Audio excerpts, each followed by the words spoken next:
Mesdames, Messieurs les conseillères départementaux, mes chers collègues, notre pays traverse une période particulièrement difficile à vivre au quotidien, anxiogène, et beaucoup de Cordoriens sont en situation de fragilité. Et je veux d'emblée dire ici que je trouve franchement inadmissible que dans ce contexte de difficulté mondiale d'approvisionnement en énergie, des syndicalistes peu nombreux puissent prendre en otage tout un pays en bloquant des dépôts et des raffineries. Bien sûr, il faut préserver le droit de grève, mais il doit s'exercer dans le respect de tous ceux qui travaillent, comme dans le respect de nos entreprises, nos artisans, nos agriculteurs qui ont vu flamber les prix ces derniers mois. Je dis aussi que les dirigeants de Total et d'Esso ne peuvent pas s'exonérer de leurs responsabilités dans la prolongation de ce conflit, et donc il faut vraiment qu'on en sorte. Parce que je veux rappeler de cette tribune, et ce n'est pas assez dit, cette crise, elle frappe en tout premier lieu les plus fragiles, c'est-à-dire le monde rural et les périphéries urbaines. Parce que dans le monde rural, il n'y a pas d'alternative à la voiture pour les actes de la vie quotidienne. Aller chez le médecin, aller chercher ses enfants, rendre visite aux aînés, aller travailler. C'est la même chose pour les agriculteurs qui ont besoin de carburant, pour les professionnels de santé. Dans le monde rural, oui, mes chers collègues, il n'y a pas d'alternative à la voiture. Ainsi, ne trompe pas d'ailleurs sur la montée des précarités. Vous avez vu, je vous ai proposé à notre session de juin une aide forfaitaire d'un montant de 100 € pour celles et ceux qui n'ont plus les moyens de mettre de l'essence pour aller travailler. En 3 mois seulement, mes chers collègues, ce sont près de 1000 aides qui ont été versées aux travailleurs côte-doriens pour un montant de plus de 275 000 €. C'est le reflet des difficultés des travailleurs devant effectuer des trajets quotidiens où, je le répète, la voiture est indispensable. Alors, cette mesure, vous le savez, est en vigueur jusqu'au 31 décembre. Je vous proposerai d'ailleurs de la reconduire pour le premier semestre 2023 en y apportant, si besoin, des ajustements nécessaires pour répondre au plus près et plus efficacement à ces familles qui ne s'en sortent plus. Et nous continuerons pendant toute cette période d'être attentifs aux côtés des plus précaires. Parce que, je le redis ici, notre mission première, c'est de protéger les Côte-d'Oriens et notre priorité, c'est de les aider à passer la crise. Cette crise, elle se traduit évidemment par l'envolée des factures liées aux dépenses d'énergie, mais elle se traduit aussi par l'envolée de factures liées à l'alimentation, qui impactent lourdement les ménages. Et tout cela nous impacte aussi très directement le département de la Côte d'Or. C'est un choc terrible, en fait, pour toute la nation que nous subissons. Et pour ce qui nous concerne, ce sont 4,6 millions de dépenses supplémentaires de fonctionnement qui sont exclusivement liées au renchérissement du coût de l'énergie, 4,6 millions, dont 3,1 millions pour nos collèges.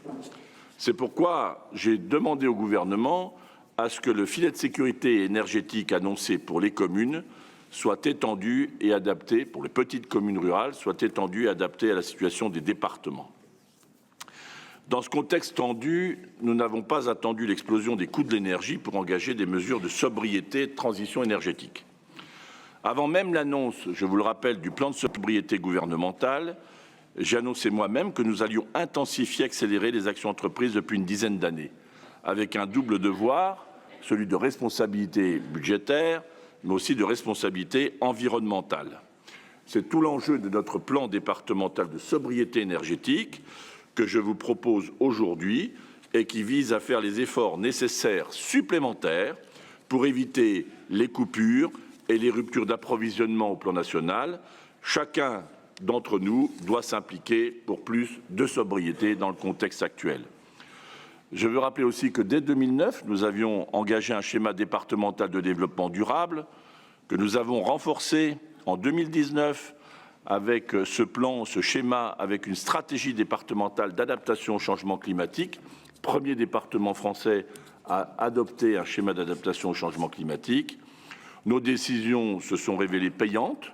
Il y a eu des résultats probants. Notre plan de rénovation des collèges les plus énergivores, débuté il y a 6 ans, a permis, grâce au passage d'un marché de performance, de baisser notre consommation énergétique de 20%, chère Catherine, oui, l'équivalent de plus de 15 600 MW par heure et une réduction de plus de 3,5 millions tonnes d'émissions de gaz à effet de serre. C'est considérable. Je veux citer aussi notre système de pilotage du réseau d'alimentation en eau, qui a permis d'économiser plus de 15 000 mètres cubes d'eau dans les collèges pilotes. Ces mesures sont désormais étendues à l'ensemble des 45 collèges publics et aux bâtiments départementaux dans notre plan de transition énergétique et environnementale Côte d'Or 2030, adopté en mars dernier et qui est rappelé dans notre plan départemental de sobriété énergétique. Je veux également rappeler le déploiement systématique de l'éclairage LED avec système de détection de présence ou l'installation de récupérateurs d'eau pluviale pour les sanitaires dans nos collèges. Et bien sûr, nous allons, ça j'ai demandé au directeur général de conduire les discussions avec les syndicats, notamment sur ce point.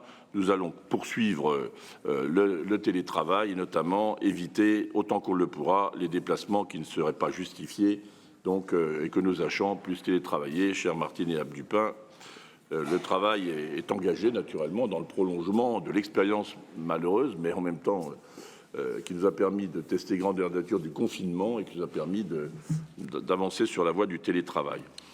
Avec ce plan départemental de sobriété énergétique, le département sera au rendez-vous pour expertiser aussi la situation des établissements sociaux et médico-sociaux, notamment pour leurs projets de rénovation. On a un département qui accompagne aussi l'investissement, je tenais à le rappeler. Et bien sûr, nous appliquerons les recommandations comme la baisse du chauffage à 19 degrés dans nos bâtiments. Je pense à 73 d'entre eux qui sont les plus concernés. On va évidemment l'adapter à la spécificité des publics accueillis, notamment pour le pôle de petite enfance, PMI, où on accueille de jeunes enfants et pour lesquels nous aurons des conditions d'accueil qui préserveront le bien-être de nos enfants et de leurs mamans. Donc voilà pour ce qui est notre plan de sobriété. Mais je voulais simplement dire que ici en Côte d'Or, la politique volontariste et le plan de sobriété s'inscrit dans une politique volontariste pour réduire nos consommations et dans une politique globale de développement durable et de gestion éco-responsable. Donc notre première priorité, je le redis, c'est d'aider les Côte-d'Oriens à passer la crise, comme nous le faisons aujourd'hui en poursuivant le tarif du repas servi dans les collèges à 2 € et en ayant mis en œuvre un plan de soutien adapté au plus près des associations du champ social.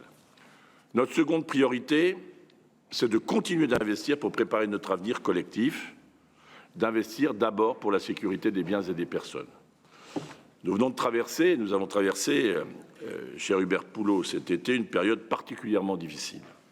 Sécheresse, des conséquences avec des incendies d'une ampleur que nous n'avions jamais connue.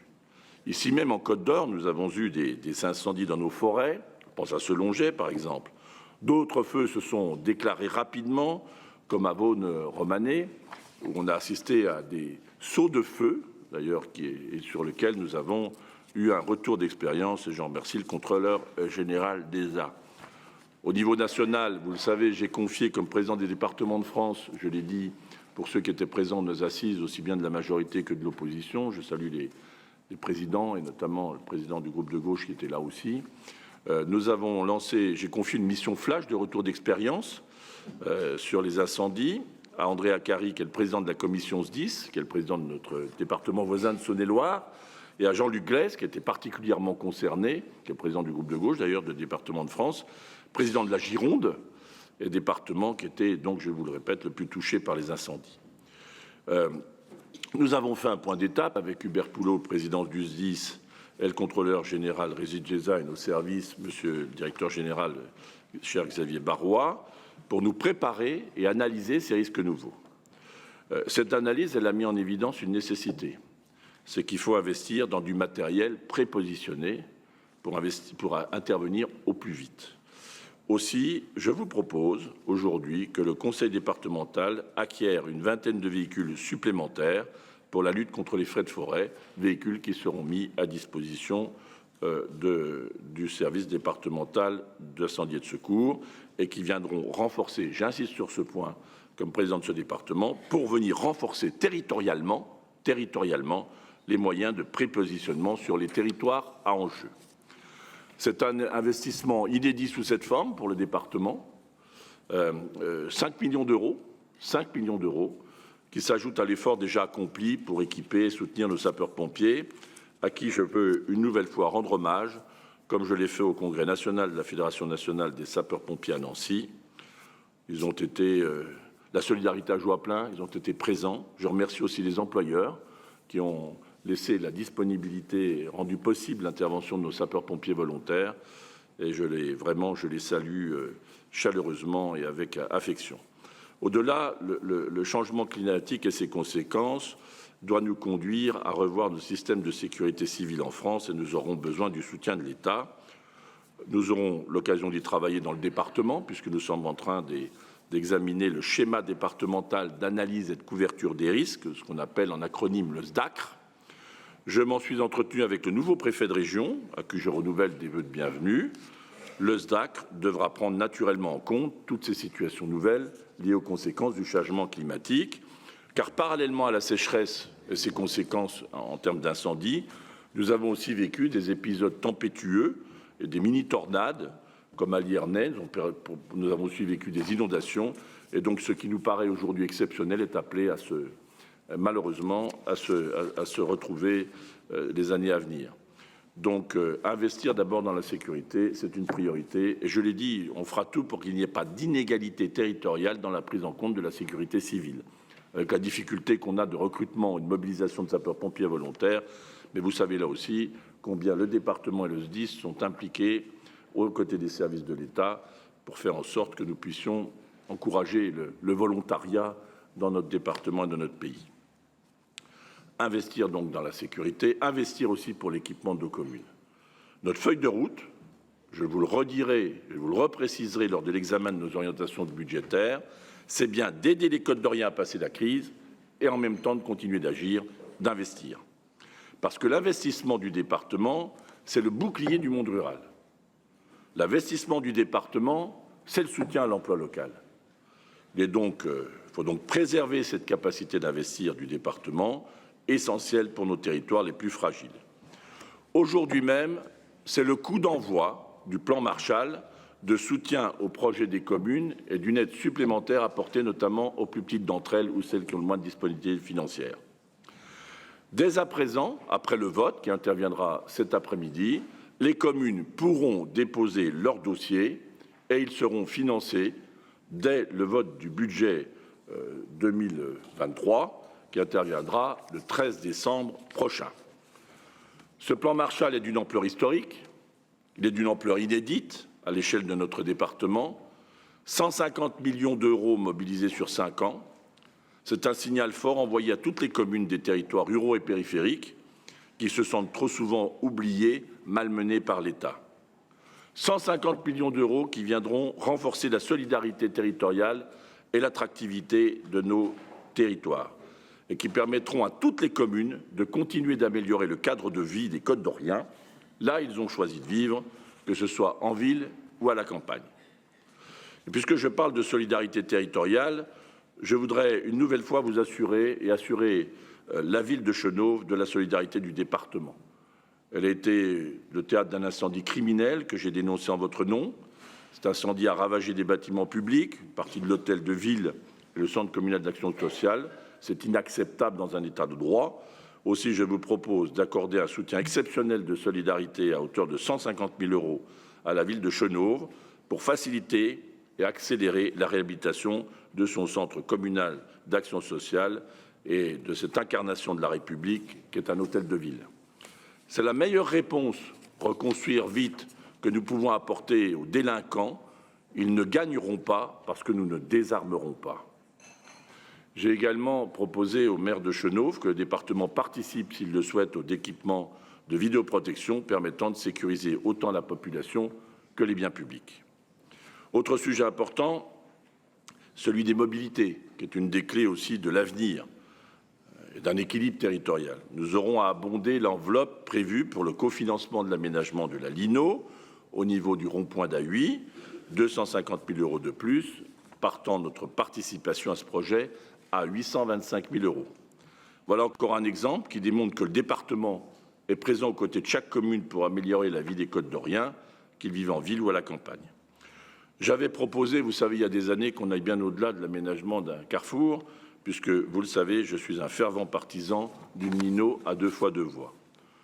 Sur ce sujet, je vous confirme ma volonté de reprendre, notre volonté, et la mienne en particulier, de reprendre l'A38, qui est un axe structurant entre Pouilly et Dijon, car, je vous le redis, je ne souhaite pas de péage sur cet axe, pas plus que je n'en souhaite d'ailleurs sur les axes périurbains.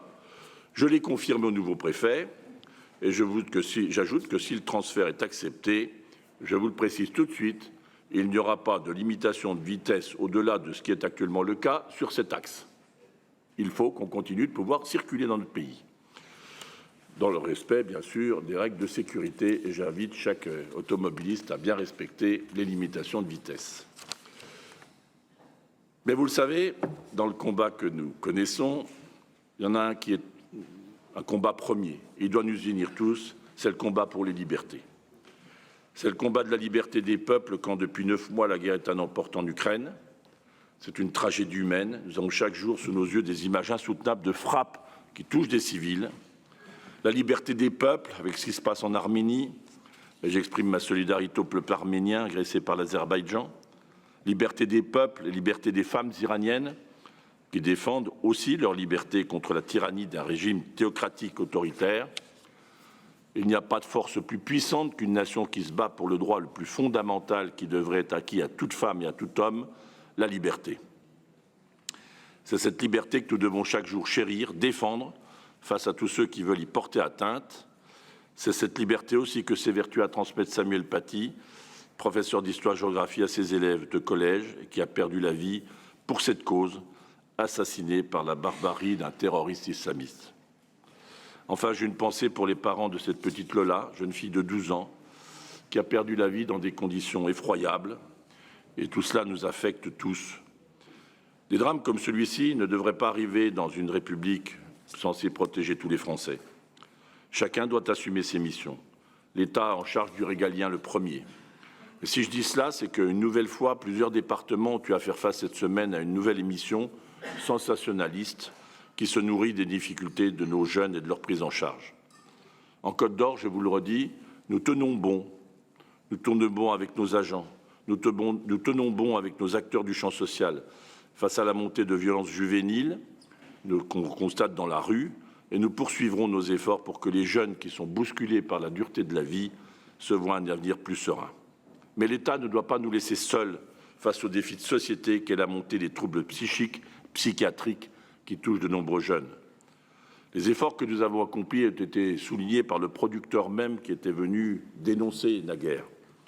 Mais d'une manière générale, je vous le dis, c'est ensemble, département avec l'État, avec nos associations, avec les familles aussi, que nous réussirons ce défi. D'une manière générale, nous avons un contexte budgétaire difficile. Je pense profondément aussi une chose, c'est que si on met les départements à genoux financièrement, la France ne s'en remettra pas, et les Français encore moins. Moi, je l'ai dit aux assises à Agen, quand la précarité monte l'escalier des classes moyennes, il faudra que nous aussi, nous puissions continuer à gravir les marches des solidarités. Avec la DM2 que je vous propose, les solidarités humaines cette année vont représenter 320,6 millions d'euros de fonctionnement dans le département de la Côte d'Or. 320,6, 61% de notre budget. D'ailleurs, c'est une DM2 d'une décision modificative d'un niveau inédit, là encore, puisque nous avons pratiquement, au-delà de l'investissement de 5 millions d'euros de dépenses supplémentaires qui sont inscrites. 5 millions d'euros. C'est ce niveau inédit qui atteste aussi du volontarisme du département, je le répète, à protéger les Côtes d'Or au quotidien. Mais je tire la sonnette d'alarme. Nous sommes en train de vivre une explosion de nos dépenses. Nous avons eu coup sur coup la revalorisation de l'aide à domicile, l'extension du Ségur, la hausse du point d'indice, l'augmentation du RSA annoncée sans concertation avec les départements. Elle ne sera pas compensée l'an prochain par l'État. La loi de finances vient de le prouver. C'était des mesures nécessaires, sans doute, parce qu'il faut bien revaloriser aussi la situation de toutes ces personnes qui sont dans les métiers de la vie. Et on a des difficultés de plus en plus fortes de recrutement. Et je voudrais les assurer de notre solidarité. Mais toutes ces mesures mises bout à bout grèvent considérablement notre budget. Pour notre collectivité, je vous le redis à chacune et à chacun, cela représente depuis 10 mois, pratiquement un an, 30 millions d'euros de dépenses supplémentaires pour 2023, ce sera sans doute 35 millions en charges brutes. Vous imaginez le choc, 30 millions d'euros de dépenses supplémentaires, au-delà des plans de sauvegarde et de soutien que nous avons adoptés pendant la période du confinement. Et je l'ai dit à la Première ministre, on ne pourra pas durablement nous demander d'accélérer avec des plans pauvreté ou d'accélérer sur l'insertion avec le pied sur le frein de la dépense. Donc ce ne sera juste pas possible, sinon on craint la sortie de route. Parce que dans le même temps, nos ressources sont extrêmement fragiles. On a connu une période de tonicité, de fortes ressources, des droits de mutation au cours des dernières années. Mais je crains fort une baisse importante des droits de mutation dans les mois qui viennent. Les tendances commencent à se faire ressentir. Nous n'avons plus de leviers fiscaux, c'est-à-dire plus de marge de manœuvre, puisque vous le savez, nos ressources dépendent pour l'essentiel maintenant de dotations de l'État. Nous n'avons plus le foncier bâti. Tous les indicateurs nous conduisent à considérer que les droits de mutation vont baisser, des taux d'intérêt très élevés, des difficultés d'accès au crédit, un climat anxiogène. Ce n'est pas le meilleur moment pour acquérir des biens, et donc je crains fort une baisse. Et en imaginant une baisse du produit de l'ordre de 20%, notre épargne brute se plongerait à un niveau proche de zéro. Autant dire que plus de marge de manœuvre du tout. Donc, pour agir mieux au service des Français, il faut donner aux départements les moyens d'agir. Bon, j'ai entendu la Première ministre comme vous à Agen, qui a déclaré « Les départements sont modernes, car c'est au premier rang des bouleversements devant nous, face aux bouleversements devant nous ». Cette reconnaissance des départements, c'est un bel hommage qui est rendu aussi à tous nos agents qui sont sur le terrain. Je veux vraiment les remercier de leur implication dans une période difficile, aussi difficile. Et elle poursuivait, la Première ministre, je fais mienne cette déclaration, les départements incarnent aussi l'équilibre et la cohésion des territoires. Et donc je pense profondément que nous sommes une partie de la solution à apporter aux Français. Nous voulons continuer d'agir, c'est notre unique objectif dans le département. Et notre feuille de route, je le répète, elle est claire. Aider les Côtes d'Orient à passer la crise et continuer de préparer notre avenir collectif. C'est notre responsabilité première. Je vous remercie.